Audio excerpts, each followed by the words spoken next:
Halo, Assalamualaikum. Ketemu kembali dengan kelas Ibu, yaitu kelas pembelajaran kimia. Pada kesempatan kali ini, Ibu akan memberikan pembahasan tentang soal-soal untuk menghadapi ujian akhir tahun. Oke, kita akan langsung mulai soal yang pertama.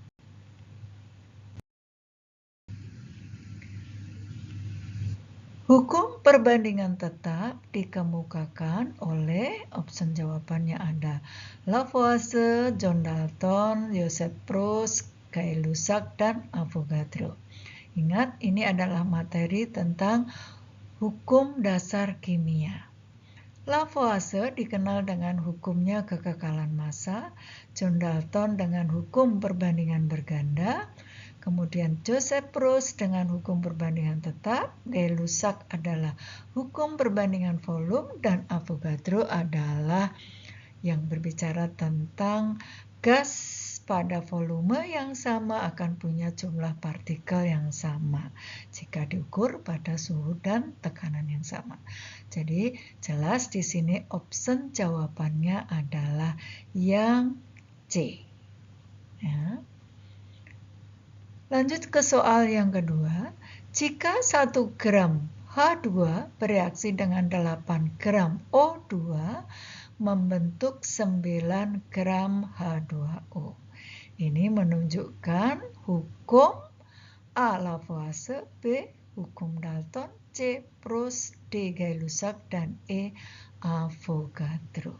Ya, ini adalah hukum Lavoisier karena Lavoisier itu membicarakan tentang massa zat sebelum dan sesudah reaksi adalah sama. Di mana sebelum bereaksi di sini ada H2 dengan O2, H2-nya 1 gram, O2-nya 8 gram, maka di sini 1 dengan 8 itu kalau kita jumlahkan adalah 9. Dan ternyata hasil reaksinya H2O ada sebanyak 9 gram. Jadi opsi jawabannya adalah yang A, hukumnya Lavoisier. Kita lanjut ke soal nomor 3. Jika suatu senyawa selalu mengandung unsur A dan B dengan perbandingan massa 3:8, maka sesuai dengan hukum Proust, dalam 1,5 gram A terdapat berapa gram B? Ya, ini penerapan dari hukum Proust, hukum perbandingan tetap. Berbunyi, perbandingan massa unsur-unsur dalam suatu senyawa selalu tetap. Perbandingan massa A dan B di dalam soal ini adalah 3:8. Jika massa A-nya diketahui 1,5 gram, maka untuk menentukan massa B di sini menggunakan perbandingan di sini massa B sama dengan 8 dibagi 3. 8 itu angka banding untuk B, dibagi 3 itu untuk A, dikalikan massa A yang sudah diketahui 1,5 gram. Berarti 8/3 kali 1,5 ketemunya adalah 4 gram. Opsi jawabannya ada di B. Kemudian soal yang keempat. Hidroksida suatu unsur L dengan rumus LOH 2 kali mempunyai massa molekul relatif MR-nya 54, jika ARH-nya 1 dan ARO-nya 18, maka massa atom relatif dari L adalah berapa? Ya, jadi diketahui MR-nya, kita ditanya massa atom relatif dari salah satu unsur dalam rumus tersebut. Ya, maka kita tuliskan di sini MrLOH 2 kali itu sama dengan ARL ditambah 2 kali ARO ditambah 2 kali ARH atau ditulis seperti ini. Ya, berarti ARL sama dengan 2 kali di dalam kurung di sini 16 plus 1. 16 plus 1 itu 17 dikalikan 2 adalah 34. Ya. Jadi di sini MR dari LOH 2 kali sama dengan 54. Di soal ada 54. MR tadi ARL ditambah 34. Di sini ya, sama dengan 54. Berarti ARL-nya adalah 54 dikurangi 32. Sama dengan 20. Berarti option jawabannya adalah yang B.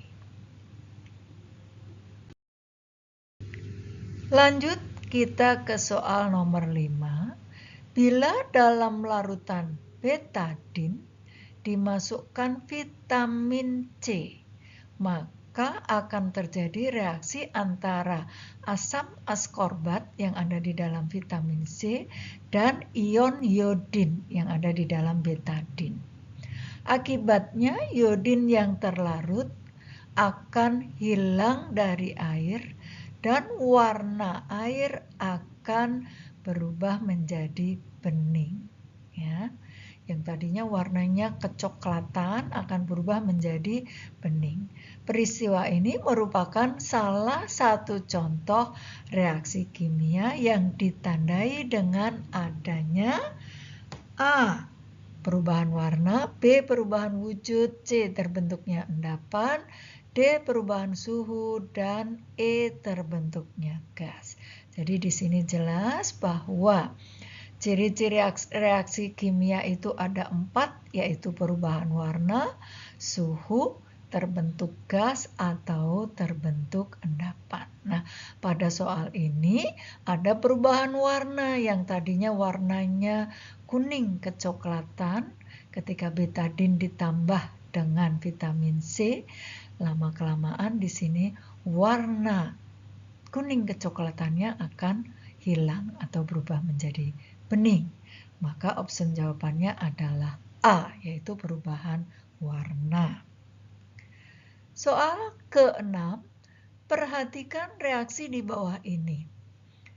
2H2O liquid terurai menjadi 2H2 gas plus O2 gas. Fe solid ditambah S solid menghasilkan FeS solid.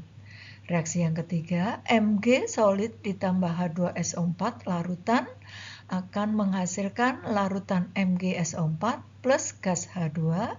Dan reaksi yang keempat, gas CH4 bereaksi dengan gas O2 akan dihasilkan gas CO2 dan gas H2O. Yang merupakan contoh reaksi penguraian dan pembentukan. Reaksi nomor 1 itu adalah penguraian, ya, dari senyawa yang simpel menjadi senyawa yang lebih banyak. Reaksi yang kedua ini namanya reaksi pembentukan, dari 2 unsur menjadi 1 senyawa. Reaksi yang ketiga namanya reaksi pertukaran, karena terjadi pertukaran pasangan, ya. Di sini Mg yang tadinya jomblo tidak berpasangan di ruas kanan ternyata dia bertemu dengan ion SO4 sehingga menjadi MgSO4. Namanya reaksinya pertukaran. Yang keempat adalah reaksi pembakaran karena ketemu dengan oksigen.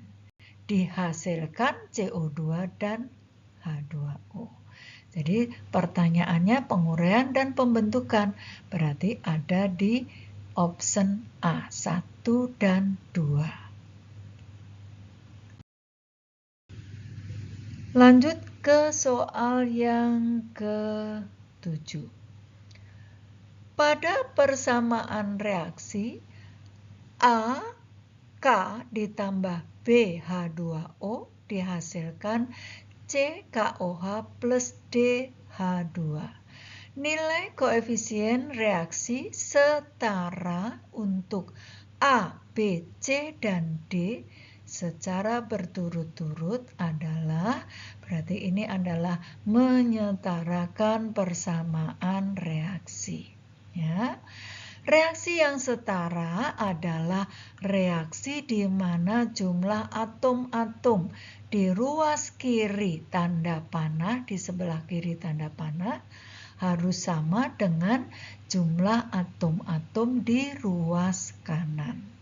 Nah, maka untuk menyetarakan persamaan reaksi, ini Ibu sudah pernah bikin YouTube-nya, silahkan dibuka lagi yang lupa, ya bisa dengan cara langsung, bisa juga dengan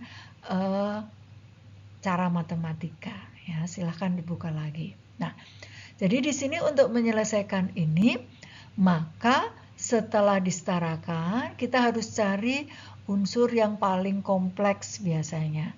Dimulai bisa dari B atau bisa dari C.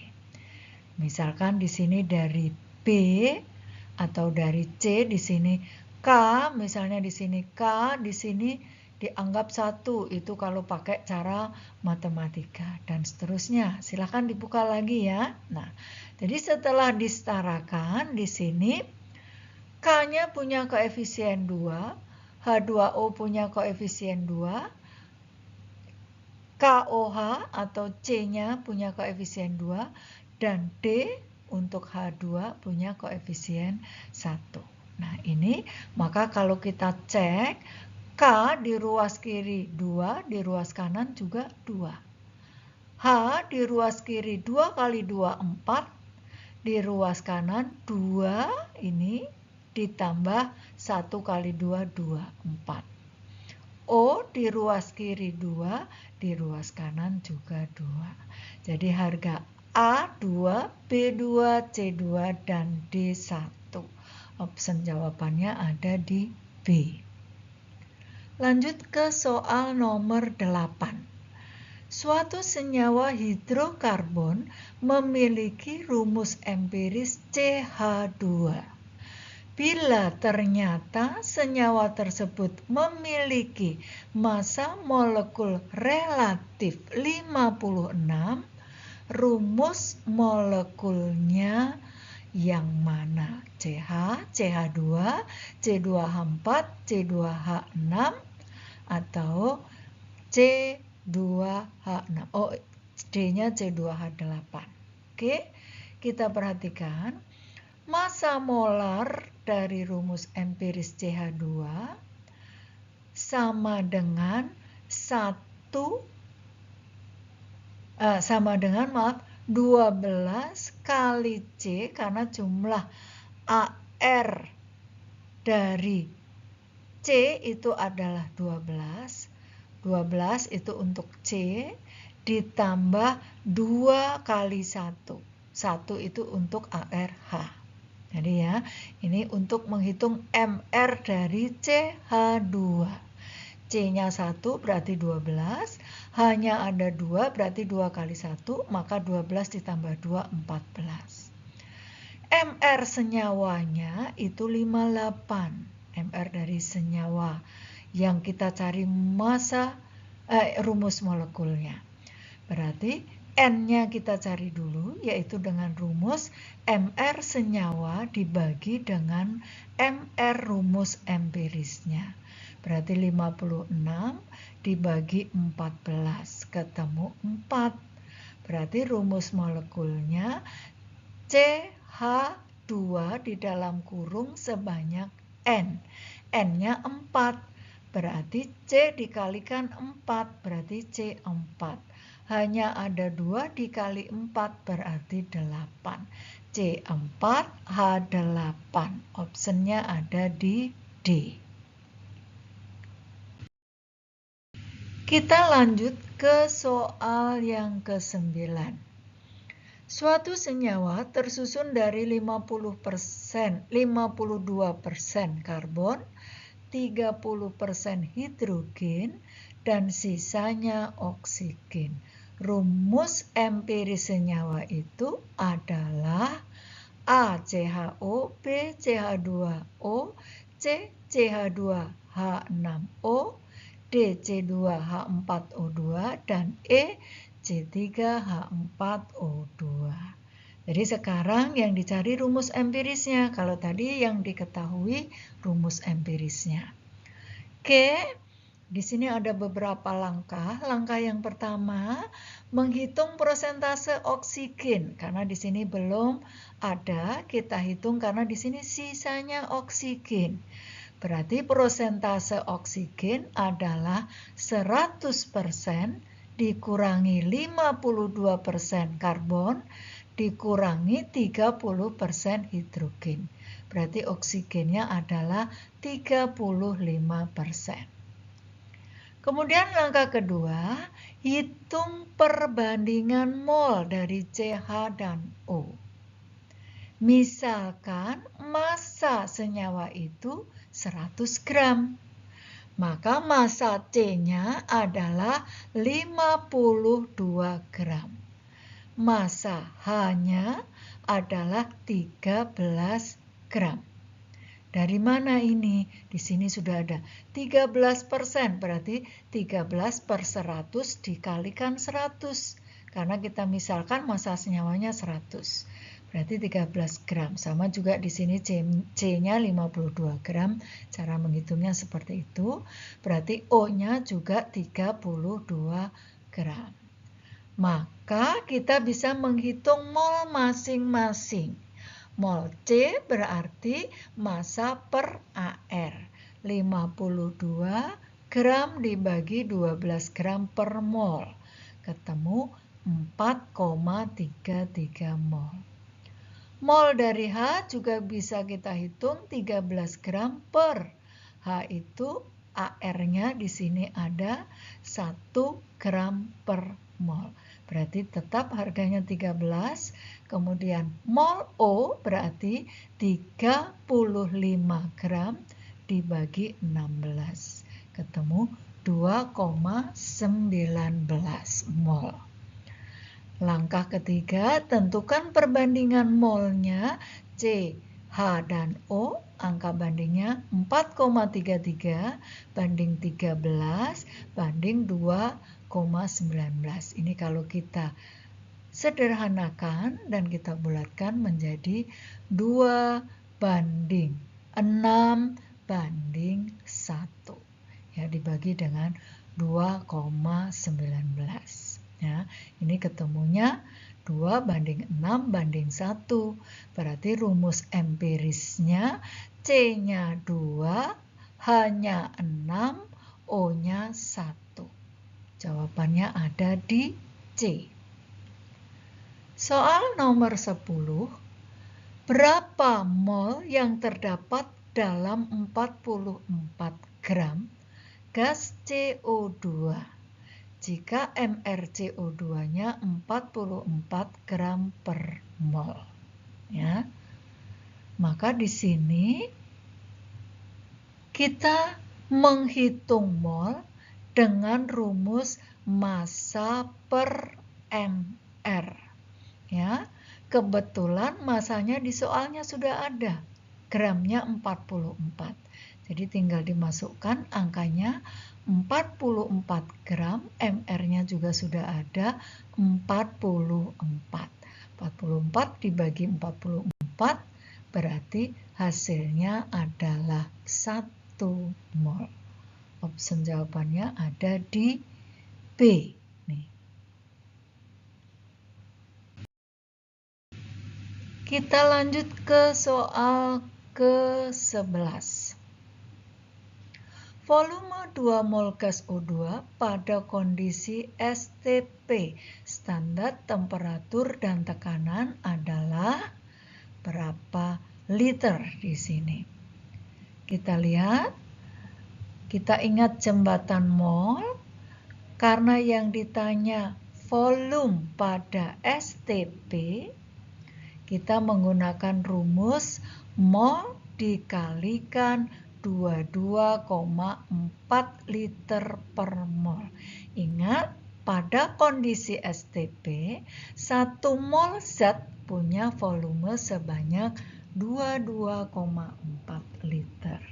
Nah, jadi di sini V sama dengan 2 mol, molnya sudah ada, dikali 22,4 liter per mol. Ya, molnya bisa kita coret di sini, berarti volumenya punya satuan liter yaitu 44,8 liter. Ada di option B. Lanjut ke soal nomor 12. Jumlah partikel dalam 0,5 mol suatu zat adalah, jadi tadi sudah mencari mol, mencari volume, sekarang mencari jumlah partikel. Semua ini materinya adalah tentang konsep mol. Ingat tentang jembatan mol ya. Jumlah partikel dalam 0,5 mol suatu zat adalah, ingat, jumlah partikel itu dirumuskan mol kali bilangan Avogadro. Kalian harus selalu ingat bilangan Avogadro itu harganya 6,02 kali 10 pangkat 23. Berarti jumlah partikelnya molnya 0,5 dikali 6,02 kali 10 pangkat 23. Setengah dari 6,02 berarti 3,01 kali 10 pangkat 23. Ada di option D jawabannya ya. Nih. Lanjut ke soal ke-13. Diketahui 8 gram gas O2, maka volume gas tersebut pada kondisi STP. Ini yang ditanya volume ya. Kondisinya STP sama di sini. Cuma bedanya di soal ini dari gram. Yang diketahui di soal gram, maka kita wajib mencari mol terlebih dahulu. Ya, volume pada STP itu punya rumus mol kali 22,4. Nih sudah ada tadi. Maka molnya harus dihitung dulu karena di dalam soal belum ada. Nah, mol itu apa rumusnya? Tadi di soal sebelumnya kita sudah membahas juga bahwa mol sama dengan massa dibagi mr. Masanya ada 8 gram, 8,0 itu berarti 8 gram. MR-nya 32, berarti 32, 8 per 32 itu adalah 1/4 atau 0,25 mol. Baru kita bisa menghitung volume pada kondisi STP, mol kali 22,4 liter per mol. Berarti angkanya kita masukkan 0,25 mol dikali 22,4 liter per mol. Maka volume STP gas O2 adalah 5,6 liter. Ada di option A ya.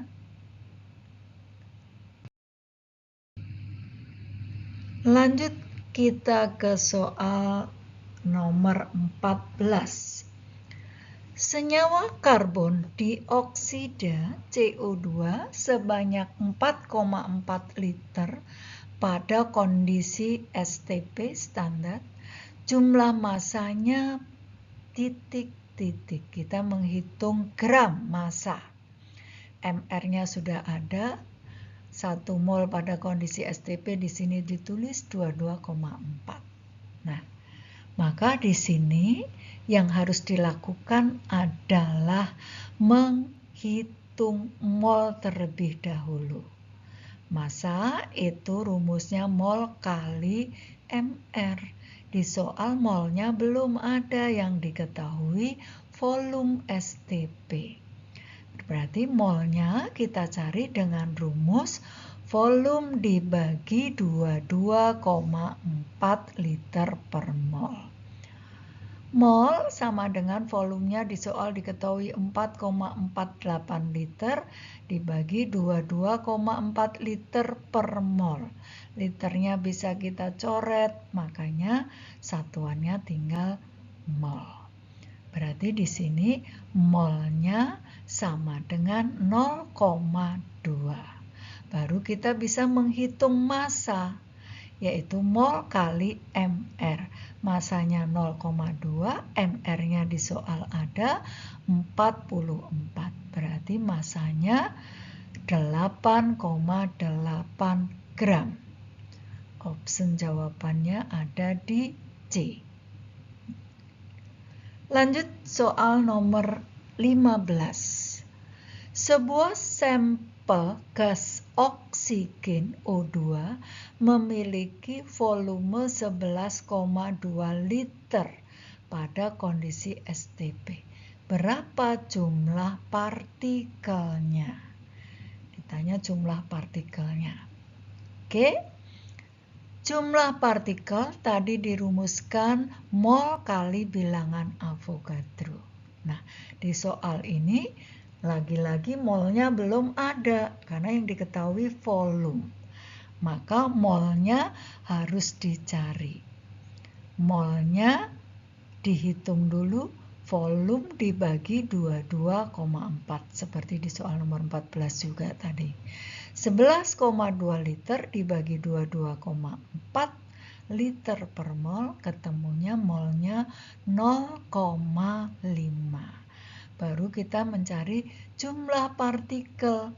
Rumusnya mol kali bilangan Avogadro.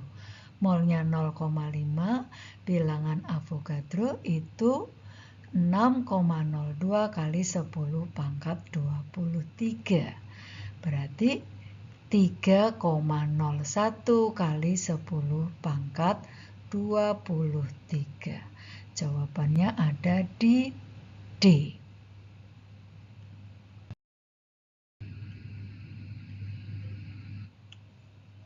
Lanjut ke soal nomor 16. Gas nitrogen N2 memiliki volume 10 liter pada tekanan 2 atmosfer, suhunya 300 Kelvin. Berapakah massa gas tersebut? Diketahui tetapan gasnya R 0,082 liter atmosfer per mol Kelvin. MrN2 28. Nah, ini kondisinya bukan STP ya. Jelas ini bukan kondisi STP karena tekanannya 2 atmosfer, suhunya 300 Kelvin. Nah, volumenya 10 liter. Berapa massanya? Maka massa tadi rumusnya kita sudah hafal, sama dengan mol kali mR. Ya, mR-nya di soal ada. Masalahnya molnya belum ada. Maka molnya harus dihitung dulu. Karena ini gasnya bukan kondisi STP, maka kita pakai rumus gas ideal. PV sama dengan nRT. Kita cari molnya, N-nya, berarti sama dengan PV per R kali T. Dan T-nya harus Kelvin, suhu mutlak. Jadi andai di soalnya suhunya dalam Celcius, maka Celciusnya harus dirubah dulu ke Kelvin. Ya, nah kebetulan di soal ini suhunya sudah Kelvin. Berarti tinggal dimasukkan 2 atmosfer, P-nya, V-nya 10 liter, V-nya juga harus dalam satuan liter ya. Kemudian dibagi R-nya 0,082 dikalikan dengan T suhunya 300. Maka akan ketemu angkanya 2 kali 10 20, 0,082 kali 300 itu ketemu 24,6. 20 dibagi 24,6 ketemunya 0,81. Baru kita bisa mencari massa yang ditanya di soal. Mol kali mR. Molnya 0,81 dikali 28 gram per mol. Berarti massanya ketemu 22,7 gram. Ada di option C jawabannya. Lanjut ke nomor 17. Reaksi netralisasi antara larutan natrium hidroksida basa NaOH dengan asam klorida HCl berlangsung sebagai berikut. HCl plus NaOH menjadi NaCl plus H2O. Reaksi ini sudah setara. Jika 100 ml larutan HCl 1 molar direaksikan sempurna, maka massa NaOH yang dibutuhkan untuk menetralkan asam tersebut berapa? mRNaOH-nya sudah diketahui 40 gram per mol. Ya. Yang ditanya adalah massa NaOH. Nah, di sini yang harus dihitung lebih dahulu adalah mol dari HCl. Karena di sini diketahui molaritasnya M besar, konsentrasinya dan volume. Ya, maka di sini mol sama dengan M kali V, di mana V-nya dalam satuan liter. Jadi 100 mili itu sama dengan 0,1 liter. Berarti di sini 1 M dikali 0,1 liter hasilnya adalah 0,1 mol. Karena M besar itu adalah mol per liter. Ya. Nah, dari reaksi HCl plus NaOH menjadi NaCl plus H2O, di mana reaksinya ini sudah setara, wajib dicek ya, reaksinya harus setara. Karena ini kita pakai untuk mencari mol NaOH. Karena kebetulan koefisien HCl dan NaOH sama, maka mol NaOH pasti sama dengan mol HCl, yaitu harganya 0,1. Baru kita bisa menghitung massa NaOH dengan rumus mol NaOH dikalikan mRNaOH. Berarti 0,1 kali 40, maka ketemu 4 gram. Ada di option B. Nih, 4 gram. Lanjut ke soal nomor 18.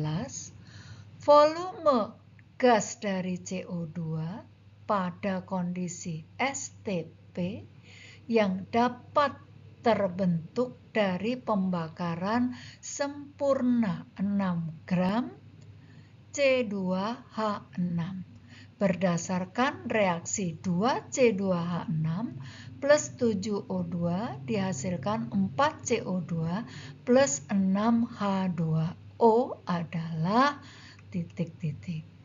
Kebetulan nih reaksinya sudah disetarakan ya, koefisiennya sudah diisi di sini. Maka di sini penyelesaiannya adalah kita hitung mol dari C2H6 terlebih dahulu. Karena yang diketahui di soal gram. Sekali lagi di dalam perhitungan kimia itu selalu berawal dari mol.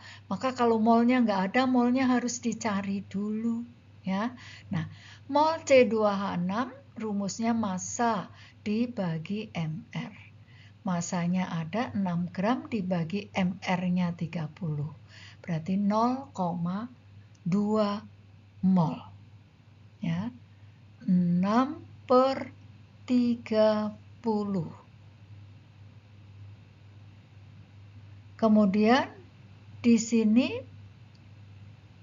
hitung mol CO2 dari reaksi 2C2H6 plus 7O2 menghasilkan 4CO2 plus 6H2O, maka mol CO2 sama dengan 4/2 dikali mol C2H6 yang sudah dihitung tadi. Berarti di sini 2 dikali 0,2 ketemu 0,4 mol. Ya. Maka pada STP 1 mol gas memiliki 22,4 liter volumenya. Ya, maka volume CO2 yang ditanya pada kondisi STP berarti mol dikali 22,4 liter per mol. Molnya 0,4 dibagi 22,4 hasilnya 8,96. Ada di option C, 8,96. Kita lanjut ke soal nomor 19. Diketahui 100 ml larutan HCl2M diencerkan menjadi 400 ml. Ya, 100 menjadi 400 ml. Molaritas larutan akhirnya berapa? Ini soal pengenceran. Ingat rumusnya, M1 kali V1 sama dengan M2 kali V2. M1 sama dengan 2M, V-nya 100 ml, itu sama dengan 0,1 liter. Kemudian V2-nya 400 ml, itu sama dengan 0,4 liter. Baru masukkan rumusnya. M2 berarti M1 dikali V1 dibagi V2. 2 kali 0,1 dibagi 0,4. Ketemu 0,5 molar. Option jawabannya ada di E. Lanjut ke soal nomor 20 ya. Diketahui reaksi 2HCl plus Mg menjadi MgCl2 plus H2. Jika 0,6 mol HCl direaksikan dengan 0,4 mol Mg, maka zat yang menjadi pereaksi pembatasnya adalah A. HCl, B. H2, C. Mg, D. MgCl2, E. HCl, dan Mg keduanya habis bereaksi. Ya, jadi ini soal tentang reaksi pembatas. Ingat, jika di dalam suatu persamaan reaksi ada dua zat yang diketahui harga molnya, maka kita harus menentukan reaksi pembatasnya, yaitu mana dulu yang habis bereaksi dari kedua zat tersebut. Dengan cara kita perlu membandingkan harga mol pereaksinya dengan nilai koefisiennya. Ya, maka harus dipastikan reaksinya sudah dalam keadaan setara. Kalau belum setara, wajib disetarakan lebih dahulu. Nah, di soal ini reaksinya sudah disetarakan, HCl koefisiennya 2, Mg koefisiennya 1, MgCl2 koefisiennya 1, H2-nya 1. Ya, jadi kita tinggal membagi antara harga mol dengan koefisien untuk HCl, berarti 0,6 dibagi 2, karena koefisien HCl 2, harganya 0,3, sedangkan untuk Mg, harga molnya 0,4, koefisiennya 1, berarti harganya tetap 0,4. Setelah dibagi koefisien, HCl angkanya lebih kecil. Jadi setelah kita bagi masing-masing dengan koefisien, angka yang didapatkan yang lebih kecil itulah yang merupakan reaksi pembatas. Karena di dalam persamaan reaksi, zat tersebut akan lebih dahulu habis bereaksi. Berarti option jawabannya di sini adalah A, ya, HCl yang habis lebih dahulu berarti dia yang merupakan reaksi pembatas. Oke, kita lanjut ke soal ke-21. Sebanyak 10 gram sampel paduan logam aluminium mengandung 4 gram aluminium murni. Kadar aluminium dalam sampel tersebut adalah berapa? Ini menentukan kadar suatu unsur di dalam senyawa. Ingat rumusnya, kadar sama dengan massa dari unsur tersebut dibagi dengan massa sampel senyawanya dikalikan 100%. Massa aluminiumnya 4 gram, massa sampelnya 10 gram. Berarti kadarnya 4 gram per 10 kali 100%. Berarti kadarnya hasilnya adalah 40%. Opsi jawabannya ada di B.